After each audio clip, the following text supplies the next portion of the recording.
Alors eux seront bien du voyage, Mbappé pour l'équipe de France, Neymar pour le Brésil, Messi pour l'Argentine. En attendant, les trois attaquants se retrouvent ce soir sur la pelouse du Parc des Princes. Oui, en jeu un ticket pour les huitièmes de finale de la Ligue des Champions. Alors pour ça, il faudra quand même battre le Maccabi Haïfa. Un match aussi sous haute surveillance. 2000 supporters du club israélien auraient acheté des places en tribune grand public, au milieu donc des supporters parisiens.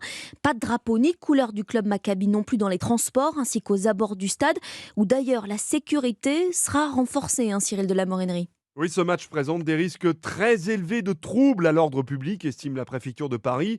Au total, 1 millier de policiers et de gendarmes seront mobilisés autour du Parc des Princes et dans les transports en commun, car cette rencontre ravive le très triste souvenir du PSG à Poel Tel Aviv. Il y a 16 ans, un supporter parisien, Julien Kemener, qui pourchassait un fan français de confession juive, avait été tué par un policier. Ce drame avait suscité une vive émotion. Le président à l'époque du PSG, Alain Kézak, semblait très marqué sur Europe 1.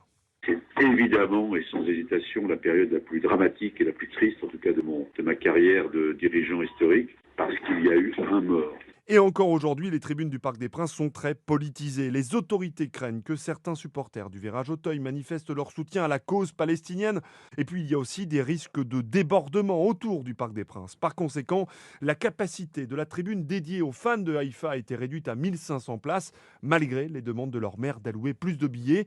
De son côté, le PSG, joint par Europe 1, assure préparer cette rencontre classée à risque par l'UEFA avec le plus grand sérieux. Cyril de la Morinerie, PSG Maccabi Haïfa, coup d'envoi à 21h au Parc des Princes, et sur l'antenne d'Europe 1 aussi, vous pourrez bien sûr suivre le match en direct autour de Lionel Rousseau et son équipe.